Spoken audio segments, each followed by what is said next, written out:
बिस्मिल्लाहिर्रहमानिर्रहीम। पैनाडोल का drop 30 ml की बोतल में मौजूद होता है।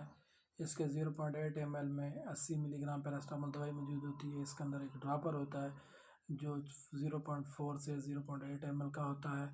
ऐसे पैनाडोल ड्रॉप का इस्तेमाल छोटे बच्चों में बुखार की शिद्दत को कम करने के लिए, दर्द की शिद्दत को कम करने के लिए इस्तेमाल किया जाता है। ख़ास तौर पर अगर वैक्सीनेशन की वजह से बुखार आ जाए तो इसका इस्तेमाल बहुत ज़्यादा इस्तेमाल किया जाता है बुखार की शिद्दत को कम करने के लिए। ऐसे बच्चे जिनकी उम्र 2 माह से 2 साल तक के, उनको पैनाडोल ड्रॉप इस्तेमाल किया जाता है। 2 से 3 माह के बच्चों को आधा ड्रॉपर सुबह दोपहर शाम, 3 से 6 माह के बच्चों को फुल ड्रॉपर सुबह दोपहर शाम इस्तेमाल किया जाता है हस्ब ज़रूरत। और 12 से 24 माह के बच्चों के लिए एक फुल ड्रॉपर, एक आधा ड्रॉपर सुबह दोपहर शाम हस्ब ज़रूरत इस्तेमाल कराया जाता है।